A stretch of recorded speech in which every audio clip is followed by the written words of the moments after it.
Imagine going from living in a trailer to owning over 20 real estate properties. Sounds impossible, right?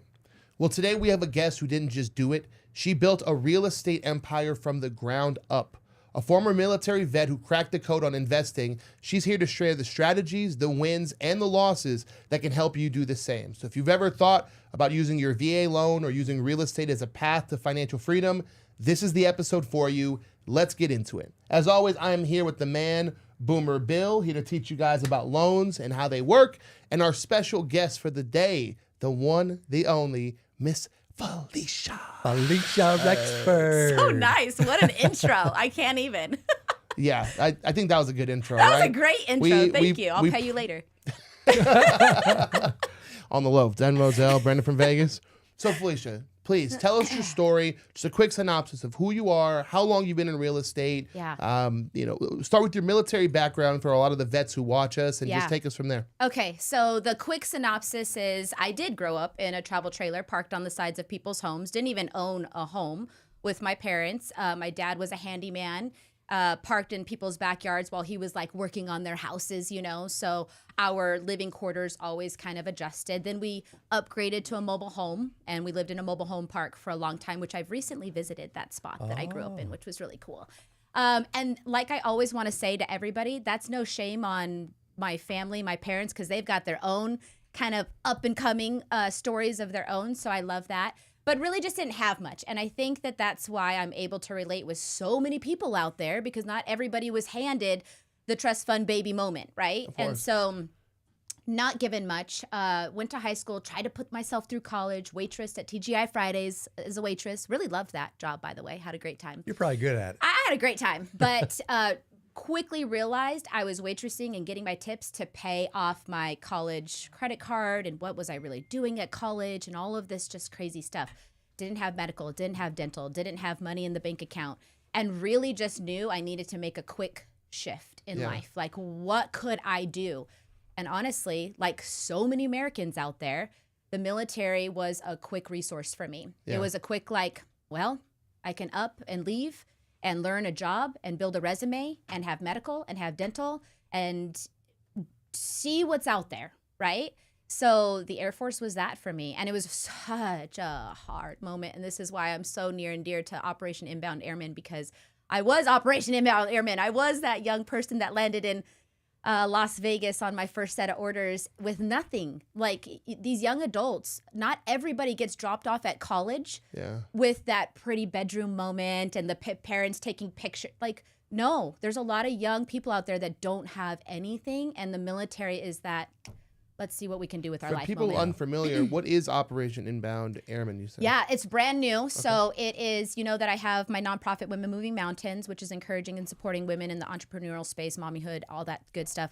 Operation Inbound Airmen is, for example, we have Nellis Air Force Base, Creech Air Force Base here in Las Vegas, right? A lot of these people come from basic training. They're 17, 18, 19 years old, and they are landing in a dorm room, and they've got nothing. I'm talking like nothing. And let's also think about the paycheck that military gets paid as an E2 and an E3. I found my old pay stubs. I don't even know how we survived. But they don't have anything. So Operation Inbound Airman it's a laundry basket, because you need one of those and you don't have one. So it's a laundry basket full of some dorm snacks, some cup of noodle moments, some blankets, some books, some journals, some, hey, I know this is scary. You just landed in this city and you don't know anybody, but I promise you Las Vegas is going to rally around you. The people of America are going to rally around you. And again, this is an Amazon link that people can send me stuff. And my assistant, Nikki, and I put these baskets together and we deliver them to the airmen on base. That's awesome. I was that person at that base. And you were happy to get that. Oh, there's only so much love that chow hall stuff, food right? that you can eat, dear Lord. Like, thank you so much for the chow hall food. I love it, but there's just only, and you don't have a vehicle. And to walk to chow, sometimes is in the rain, and you look outside and you're like, oh, I don't want to do that. A couple noodles on a rainy day in your dorm room that you're not working, it's like magic. Hits like crack, right? Like magic. So something you said earlier that I wanted to talk about. What was that moment like when you realized you were successful and you went back to the origin story? When you went back to that park, what did that feel like? What was going through your head at that moment? It was super emotional because I'm not making up these stories. Our backyard, one of my youngest, I have two younger brothers. My brother right underneath me, Brody, we would play with boxes. Like so many people, we would play with boxes, and they were our spaceships, and we would color buttons and draw squares and buttons, and we'd sit in our boxes, and we would, and that's really cute right now, thinking back, like that's such a cute story. And I'm like, oh shit, we were fucking broke. Like, We didn't have any money. we didn't have any money. So boxes were what we had, and we would then flatten the boxes and we'd ride them down hills, and like, those were the moments where it was kind of those epiphanies. You turn around, you're like, wow, we really didn't have much. Yeah. We really didn't have much. The floor was lava, right? Yeah. Oh, yes. Yeah. The floor was always lava. That was the best way to get to the spaceship. Isn't it crazy though that like looking back, those are some of the fondest memories that Totally. you have, right? Some of the best memories with my brother, because now he's a very successful man himself, and I'm successful in what we do. And you see each other at the Thanksgivings and the Christmas. But man, those spaceship box moments were awesome. Yeah, you never forget those moments. No. So you get out of the military, and is it straight into, I got to use this for real estate, or was there a moment of like There was a realization? bridge. No, there was definitely a bridge there. So my bridge was, and shout out to the Air Force. I loved everything that it gave me. It gave me so much. It gave me humility. It gave me understanding of how honored I am to be a woman in this country. I went to Iraq. I spent time in Operation Iraqi Freedom, Operation Enduring Freedom. I was a part of a lot of life saved and a lot of lives taken. And it was a whole chapter of my life that I liked. Hats off to everybody out there doing that. It changed me for my whole life. So that definitely was a life-changing moment. I did not leave the Air Force because I wanted to necessarily. My husband and I were in an IVF journey of 4 years, and we were about $36,000 in debt trying to get pregnant. We had been together for our whole life, safe, Forever. forever. And like, we're safe. And then we're like, And we want to still have a forever. baby. And then it doesn't happen. It doesn't just naturally happen for some people, and didn't happen for us. And so we were $36,000 in debt, and I was being offered a job. I was an instructor sensor operator with the MQ-9 aircraft up at Creech Air Force Base. And I was being offered a job doing the exact same thing the next, month, let's call it, in Yeah. civilian clothes, but making about $130,000 a year. And I hate to say that it was for money, but it was definitely to expand my family. It was the money that I needed to pay for IVF. And so I took that punch card, and I hung up my flight suit, and I put on a civilian suit, and I came back to the same building teaching the same thing with, launching, landing aircraft, employing missiles, that kind of thing. And that also changed my life because it gave me the funds that I needed for my first kind of baby steps into real Yeah. estate. Okay. And what was it? Was it owning your own home, or did you jump straight into the investment category? So I just recapped this with Nick the other day. When I bought my first house, and this is to all of my military out there that have the magic freaking golden egg of your VA loan, the you best. have the best out there. And my first home was not with my VA loan. You know why? Because nobody effing told me about it. I'm such an idiot. I can't believe I that. look back and I'm like the person that like stands on stages with microphones in my hand, right? Nobody guided me to use my VA loan. So when you were in the, and we've heard this from other military veterans that we've spoken to, is that it almost feels like there's not as much education on the VA loan when you're there as it should be. I don't think there is, and I will say that the military has come a long way from when I was in, and now we have things like your podcast and social media and Instagrams and Felicia screaming at you on her stories and things like that are saying to use it. So we're in a different day and age. The education is like a YouTube away, right? So self-educate, please. But if you are in the military, if you're active duty, if you're a guard or reservist, you have your VA loan, and yes, you can use it again and again and again. And yes, you can use it more than once. You can have multiple VA loans out. It's okay. Go to his YouTube for all the things. So, but I bought my first house without my VA loan. When did you buy 80-20 your loan. first one? 80-20 loan. I was 24 when I bought my first home, Good right on on you. Dapplegrade, Northwest Centennial Hills area. 3-bedroom, 2-bath, rented out every single bedroom. That's called a house hack. Also on really cool YouTubes. Where did you rent it out at? What did you people, was it people you knew, other Yep, veterans? all Air Force, all Air Force. And so that is one of the biggest things you can do too. You could buy, a lot of people, they handcuff themselves with their VA loan. They go, well, my BAH is $2,300 a month, so that's where I want to stick around. Bro, think bigger, or girl. Think bigger. Think bigger. Even if you have to bite off the $3,000 a month mortgage, $2,300 of that in BAH is being offset because BAH is free money. The government is handing you BAH. So pay the $2,300 towards your mortgage and then rent out the other 2 bedrooms for $900 a pop. Boom. And if they're in the military, those people are also getting the BAH. BAH. So that's a deal. Your That's a BAH, deal. yeah. Think bigger. That's now they have a term for it, and it's called house hacking. At the time, it was called Felicia came from a trailer park and was cheap as everything and rented. I rented out both my bedrooms back then for like $500 a piece, and I rented out my damn couch, $200.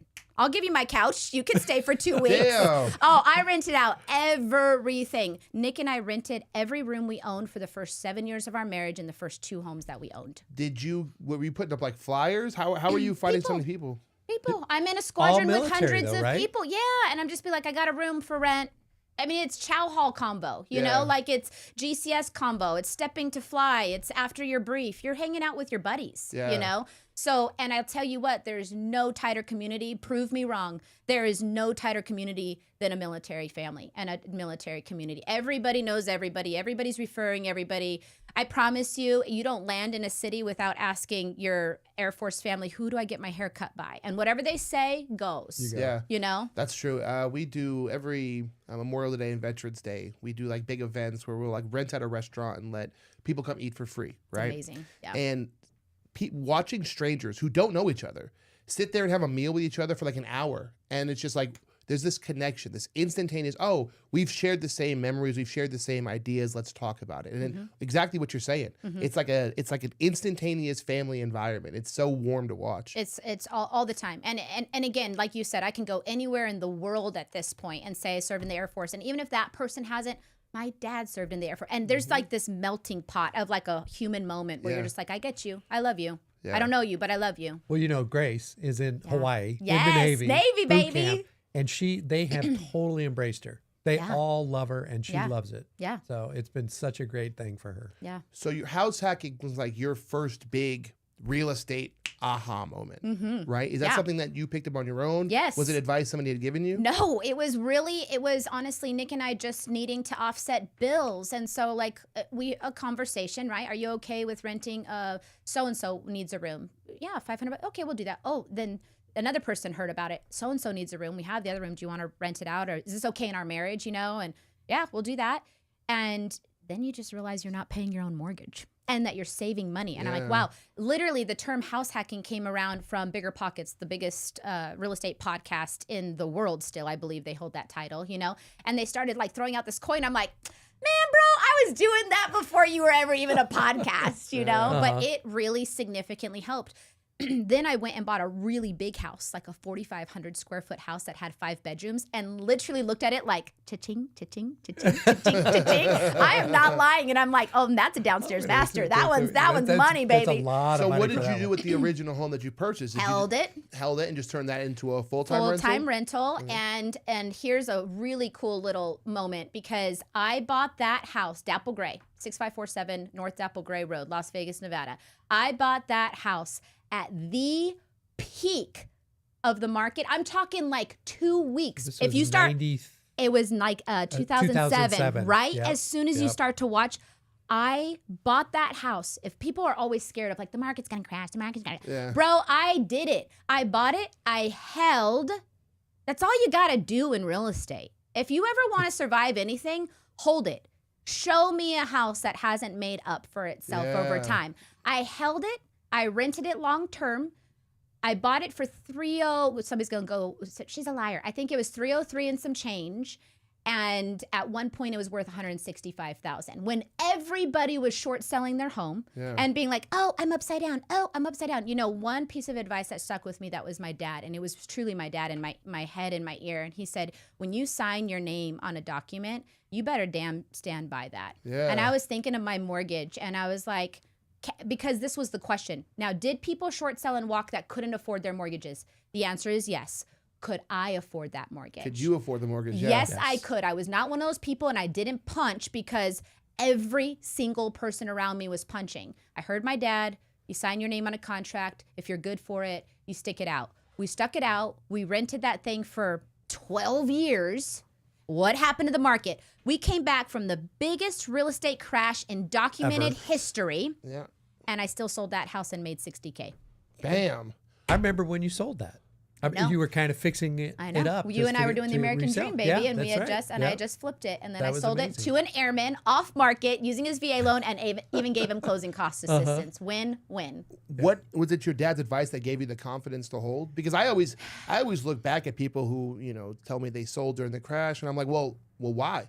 You could Yeah. afford the mortgage. Yeah. And they're like, we were just so scared. We were so afraid. Yes, and we definitely had scary moments, and we were seeking advice from our parents. And again, nothing against our parents, but they were not real estate investors. They were not real estate and investors. nobody really was. Nick and I charted territory that was uncharted. Now there's just so much information. So now my perspective looking back is so clear. Yeah. It wasn't at the time. It was scary. It was uncharted, and everybody told us we were stupid. Yeah. But we could afford the mortgage. It was being significantly offset with rent.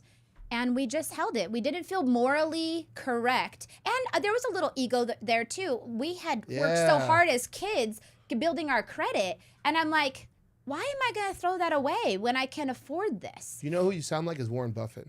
Oh, wow. Okay, tell me more. There we Just go. kidding. Warren Buffett, again, people who grow up without having a bunch of money or even a dearth of it have a different mentality when it comes to it, because there's this ego of like, hey, I worked too hard to get this thing. And so Warren Buffett's great investment strategy is always buying when other people tell him it's time to Yes. sell. That's always been his strategy, Yeah. right?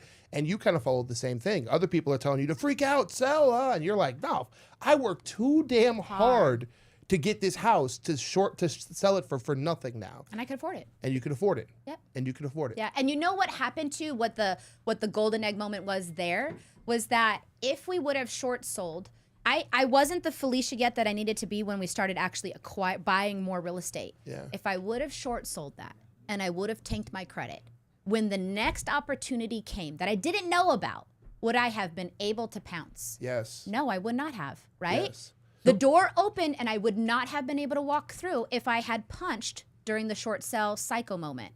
100%. So would you say the single biggest mistake that new investors make is being afraid early? Absolutely. And there's been a couple purchases that I've made in the past few years that I've actually, people have asked to invest with me. And there's been a couple moments where I'm like, what do you think about this one? But going into it, I'm like, this is a 5-year hold. Yeah. I don't want to talk to you. I don't want to talk about issues. I don't want to talk about anything going wrong with the property. Minimum 5-year hold. Why? Because you have to get through those like, all the AC's broke. We don't have one unit. Yeah, it's not freaking fun, bro. Yeah. It's not fun. It's like learning to run a marathon mile 2. You know, it sucks, but over time, you'll be better. It will be fine. When did you first start purchasing Airbnb? So you have this first rental, you've got it all rented out, and you're like, oh my God, okay, we can really do this. Yeah. Then you buy the 4,500 square foot property, and Yeah. you're going, cha-ching. Yeah. I see money everywhere. Yeah. When did you go, oh shit, Airbnb's a thing. this Airbnb's a thing? I already know people are willing to rent rooms because Yeah. I've been doing it since Yeah. 2007. Yeah. When did that first hit for you? That's an exciting one too. So there's a gap again between the big house and Airbnb. We started buying a house a year at the bottom of the market when homes that were 3-bedroom, 2 baths were $70,000, $80,000. Yeah. So we started to buy, which took every penny that we own. You know what I mean? So, and again, everybody told us not to. Everybody told us last year I sold the one that I bought for $80,000 for $400,000, and I did a 1031 exchange into a property for my in-laws. So, anyways, hold and Hold. buy and hold and buy and hold and buy, and when everybody tells you not to buy, buy. Yeah. What's going on? It's 2025. Everybody says don't buy, buy. So everyone right now, a lot of buyers are hesitant because of the Vegas market, because of interest rates. Talk to me in What do you 2030. think? Talk to me in 2030. Talk to me in 2040. You know what I mean? Like, when It's has long there term. been a moment where you can look back at history and say that wouldn't have been smart to buy then? I just told everybody the story of buying at the top of the market and riding out the real estate crash and making money. There is not a time that you can tell me. Now, do we have to get more creative? Do we have to learn about rates? buying down interest rates? Do we have to think a little bit? Do we have to maybe minimize the wants that we want in life when we can't afford necessarily the 4,500 square foot home anymore? Yes, but I still think that there is an opportunity to buy with almost everybody. It's a very rare moment where I'm like, ooh, you know what I agree. mean? Yeah. So When you guys were buying up properties, now again, you were at a special time Yeah. where, the prices, as you stated, Yeah. were $70,000, $80,000. You were the people when everyone else was telling you to run away, you were running into it. You were Yes. chasing, as Bill likes to say, you ran into the storm the instead of trying to buffalo. run away from it. Yes. You're the buffalo, right? She does not look like a buffalo, everybody. It's a metaphor, okay? There's always some rude dude on YouTube who's like, you called that woman a buffalo. We are not calling her buffalo. I am laughing. No, It's no, a no, no. metaphor, right? What was the moment? Did you have a strategy of like, oh, we're going to buy specifically in these areas? Or were you just getting anything that you could get your hands on? Yeah, so I went to work because I was a civilian at Creech, and a girlfriend, it was a coworker of mine, she was talking openly in the common space about short selling her home. I had been to her home. It was a 2-bedroom, 2-bath on Portland Court here in North Las Vegas.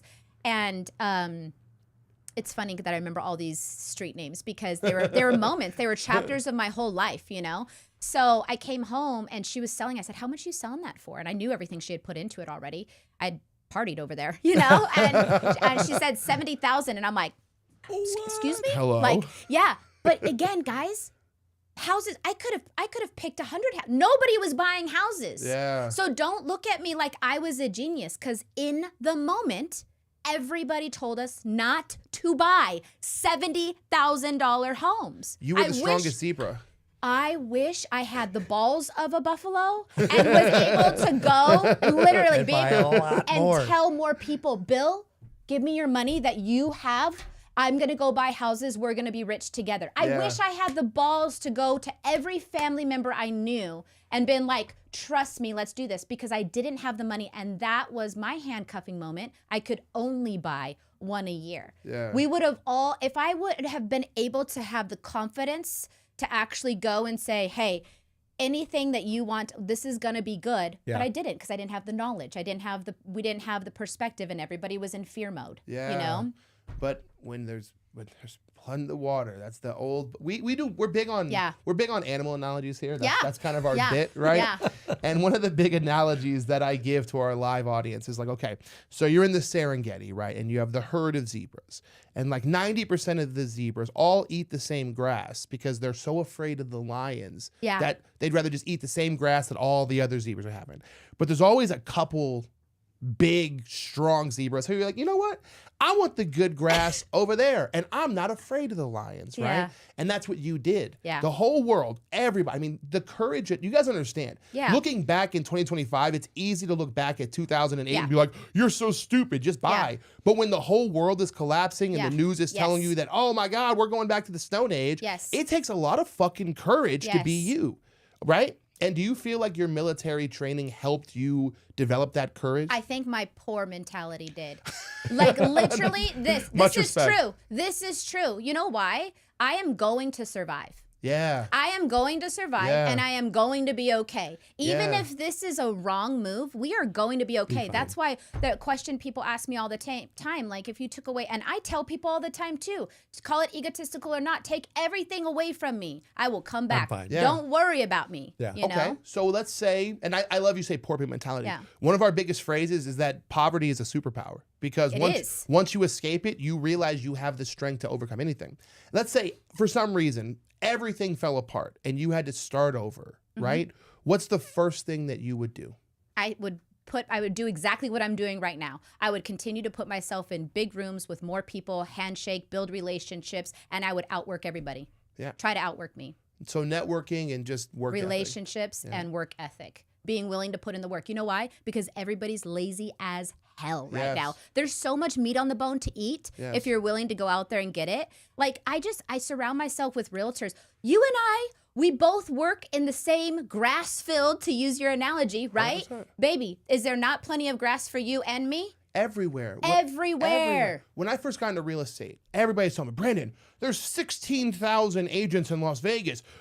How are you going to find clients? And I said, oh, because most of these people suck and they're lazy, right? Yes. And I was right. Yes. You found yourself a space that's your niche, that's your space that you know, right? And that I love. and that you love. Mm-hmm. I found a space that I looked up and I said, wait a minute, why is no one trying to sell these houses on TikTok? Right? Yes. And I looked up and I said, okay, I guess I'll jump into this space since nobody else wants to do it. Yeah. Right? Yeah. There's so much meat, but it's the 80-20 rule. 80% of these people are lazy as hell, and no one believes you until you see it firsthand. Oh, yeah. Guys, you may not know Felicia because a lot of you aren't in the real estate industry. I showed 3 clients in February. They were all looking in Aliante, Sky Canyon. Her name is on everything up there, you guys. Like She owns it. you guys have no idea. Like this, like if you're looking at houses in anywhere north central Vegas, this woman's name is on everything up there. Like she's working as hard as she's telling you she is, right? The evidence that supports you is there. And I think that is one of the big reasons why I was like, but we got to get her on the show. Every house I'm showing is yours. Your team is kicking ass, right? When did you realize, what was the moment that you were like, I'm so busy, I need a team to help push all this? Really fast. And so I also will always back a lot of this. I don't know about people's religion or anything like that, but God is good in my life. And so if I am willing to put in the work, those doors open and I'm just not fearful, I walk through. Like, we're going to figure this out as we walk through, right? So I walked away as a young woman from a 6-figure career. Because remember, then I got that humongous pay raise. Humongous, you guys. I mean, to me, is that a word? No, that is humongous. Humongous. So $130,000 when I was a young girl, right? Yeah. And again, trailer park and consistent. Paycheck came in every 2 weeks. Yeah. 2 weeks, right?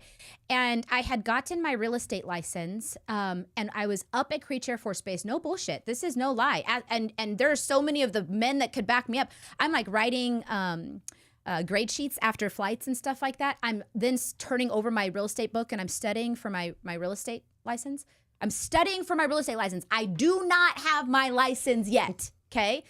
Somebody would come over with their swivelly chair and be like, hey, can you help me buy a house? I'm like, you know me. You know that I don't even have my license yet. I don't even have my, yeah. When are you gonna be done? And then we can go look. And I'm like, sure. The first 7 deals of my real estate career, I had to put underneath my broker because I did not have a license. 7 deals. That was my epiphany moment. And the epiphany moment was nobody was cornerstoning VA as a veteran that's going to fight for. Nobody's going to trust anybody like they're going to trust right after you got shot out in Iraq. You know what I mean? 100%. I got you. I don't know everything. We will figure it out. And I got you. And so that was my epiphany moment. Within a year, I walked away from that 6-figure career. Okay. It was a year later, and I went part-time for a little bit.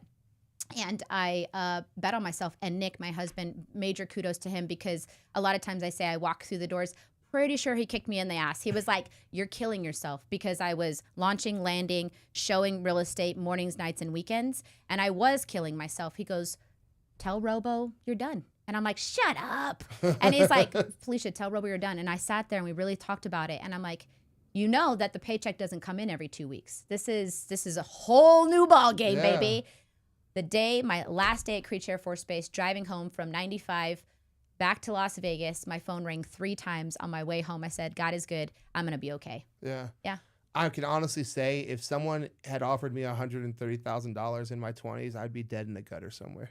Straight up. Right? I would have drank and gambled myself into an early grave. So you would have partied your way through heaven to heaven. I had a few drinks, I'm sure. It would have been the best 7-month run of my life. But I would again, you have a level of, I mean, you're fun to be around too, but you also have this level of like courage and gravitas and like discipline and self-will behind all the, she's super high. You guys, this room right now is so much fun because she's just a fun person, but behind the energy, there's a level of discipline. Is that something that you've always had, or is that something that the military helped bring your way? It's funny. I didn't realize I had it until, again, perspective. When we start peeling back our own onion layers about ourselves and we start to maybe do a little like deep dive on ourselves. I told Nick, this just came to my brain recently. When I was in high school, I didn't have lunch. And I didn't really have money usually. Maybe sometimes my dad or my mom may give me some money, but I really didn't. And I don't even think it was a thought process to them that we were going to school every day without lunch. And again, that's no hit. I'm best friends with my dad, no hit on them. But even at that, hey, this is so funny and crazy to talk about. I would go to school and I'd be like, oh, that cookie looks good, Brandon. Can I have a bite? And just like this with my happy energy, right? Yeah. And you'd be like, yeah, you give me a bite. you didn't know that I was gonna go find Bill and be like, Bill, oh man, I didn't have enough for pizza. Can I have a bite of your pizza? And you give me a bite of your pizza. And as God is my witness, I swear on my marriage and my kids' lives, I survived a lot of times eating from like 7 different people, and they didn't know that that was my meal. But I realized that if I came up to them with good energy and high energy, people was like, of course, yeah. Or like, hey, do you have a quarter? You know, this, that, the other. And sometimes I would piecemeal even 50 cents, whatever, to get that $1 pizza. And I didn't even realize what I was doing. I was in survival mode. But I was realizing that if I approached these people with this high energy, like there was no negative back, you know? There was smiles and it was gratitude. Thank you so much. This, that, the other. You know, you're not going to finish that? Dude, you're not going to, give me that. Don't waste food. Yeah. You know, that kind of thing. I just recently looked back at myself and I was like, holy shit, girl, you've been doing this your whole life. You've been doing this your whole life, right? You have no fear. No. What are we going to lose? I have one life. I am sliding into home plate dirty. Yeah. Yeah. I like that. Maybe make that the title of the episode, Sliding into Home Plate Dirty. Felicia, are you ready to finish us off with some real estate rapid fire? Let's go. Bill, are you going to join in on this one? Yeah. Okay, so what we'll do is you first question, and then you jump in with a question for either one of us. You ready? Yep. All right. Felicia, ready? Go. Rapid fire. To you. Anything. How are you making your food TikToks transfer to real estate deals? I put my business cards at every restaurant that goes viral. So when people show up to eat, the first thing they see on the counter is my business card, and then they call me. Brandon. All right.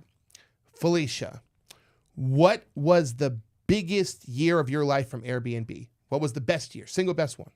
Oh, that was only when I had 3. I only had 3, and it was like 145,000 for those 3 buildings. So it wasn't something major. I'm sure people are like, you know, there's 3 Airbnbs, 145 grand. But ask me about the equity growth in those. What was the equity growth in those 3 About Airbnb? $750,000. So 145,000 from the yeah. and then 700,000 play equity. Yes. This woman knows her stuff. Bill? VA buyers, why would they not buy?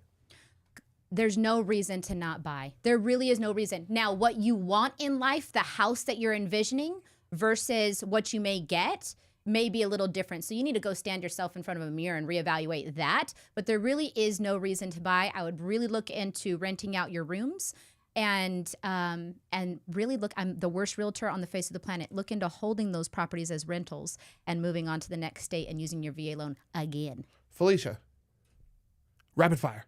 Oh, to you. Yeah. Anybody, to Bill either. It's 2025. We're moving into the summer months. Do you enjoy working with buyers or sellers, and which market is it going to be best for? I think this is going to be a crazy seller's market, but I prefer working with buyers. They are less mean to me on the back end. Felicia, how many times have you been told the real estate market's going to crash over the last 20 years? Every single year. Is it going to crash this year? No, it's not going to crash this year. Is it going to crash next year? No, it's not going to crash next year. There's a lot of cash out there. I'm sure when you're watching all of Brandon's videos, he's saying this over and over again. There's cash. People have to be well qualified. It is not fun getting a loan anymore because Bill is going to do his homework. It's not like 2008 when people were being handed loans to buy houses. Yeah. Completely different. Erase that from your memory. Stop being scared. Bill. I'm going to make a quick. Is it better to buy a new home or an existing home? Oh. Right now, new builds are offering stupid incentives that you can take advantage of their fear and capitalize on it. So right now, new build, but resale's coming back. Felicia, what is the coolest thing you've done with your money the second you went from poor to having money? Oh my God. Gave a lot of money. I give an ample amount of money, and it is the best superpower I feel like I've had. So we earn a lot of money, but you got to give. The world gives back to you. I have found in my life that nobody gives away more money than people who grew up without having it. Yeah. Because we realize how little we Yeah. need it. My assistant's here. She gets mad at me. She's like, what are you doing? I'm like, well, we'll earn it back. Don't worry about it. We'll earn it back with you. Felicia, go. Damn it. When are you and I going to do a deal together? Oh, I swear to God, I tried so hard to push in the house. It's going to happen now, for sure. It was actually a client He's that gonna we just closed. He ended up, it was Sunil. He ended up going with a new build because they were giving away some stupid incentive rate, and we got him like $50,000 off. But I swear to God, I'm trying the hardest I can go. Okay. Felicia, if you were to travel anywhere in the world that you visited when you were in the military, where would it be? Germany. Oh, I have so many follow-up questions. Bill! Felicia, the boys, how old are they now? They're 12 and 14. They're on my payroll. I pay them $14,600 a year. They're actually part of my team. If you are out there as a realtor and you have children, you need to be paying them. They need to be on your team, working, learning the game. Does that help? Yes. That's awesome. Okay. Felicia, this has been an extraordinary amount of fun. I have like 100 more questions because I like asking things outside of real estate, right? Yeah. But your first time on, I think veterans, especially the veterans that watch us, really wanted to see your energy and see how you did this. The next time I have you on, I want to talk about you and your husband and the amount of energy you guys put into all this and how that worked. And there's that to me is the most interesting thing in the whole world. So will you be able to join us again sometime this Absolutely. year? Thank you. Yeah? It's been a minute for this since we've been able to put this together, but this has been really fun. I've been really looking forward to it. Even all my own clients, my own friends, and they'll be like, yeah, Brandon from Vegas eats there. from And I'm like, Vegas. I mean, you're just this, ah. So here I am with Brandon from Vegas. People like food way more than like houses, They and do. I don't understand. It's but so I'm fun. I love it because I was with Brandon, and all of a sudden they go, "Oh, you're Brandon from Vegas." The post, or basically the postal delivery person. Remember? Yeah. Oh my gosh, that's Brandon. Brandon. Vegas. I know. Yeah. I know. Yeah, that was I'm unique. gonna be Awesome. really important after today. You are. Felicia, plug everything for people. Instagram is a big one for me. Felicia_Rexford. I spell my name a little funny. Falisha. I just got back into YouTube. So if you want to go over and check me out on YouTube, we're doing everything. VA. We're talking with CPAs. We're talking with lenders. We are touring beautiful houses. We're touring small houses. So if you can give me a subscribe there, that would be amazing as well. I'm on Facebook too, and my personal cell phone is splattered on everything. If you're looking at doing real estate, you do get a hold of me. People are like, I didn't think that I'd actually get a hold of you. I'm like, bro, this is me. This is my work. Yeah. Yes. So You guys, the same energy you see on the podcast, she carries with her everywhere. She has found the secret to not making real estate boring. More realtors should copy her because honestly, 99% of them are absolutely tragic to watch, but she is not. Make sure you guys follow and engage with her on all platforms. Bill, tell them where to find you. BillGaylord.com. Pretty simple. BillGaylord.com. His name is exactly what it sounds like. You can talk to him about it when you give him a call. As always, I'm Brandon from Vegas. Just throw me into Google and a bunch of videos will pop up. Enjoy the food, but then obviously come contact me for houses. Next week's episode, we are going to talk about my favorite topic, why most of you watching this are going to rent until you die if you don't make a move today. It's killing her. It's killing her. It It killed is. us all. It is. Hey, thank you guys for your time. Felicia, as always, thank you for being Thank a you. guest. And as always, come and be my neighbor. Peace, peace, peace, peace, peace. My YouTube people hate when I do this. My editor hates when I do this. Austin hates when I do this. thank you.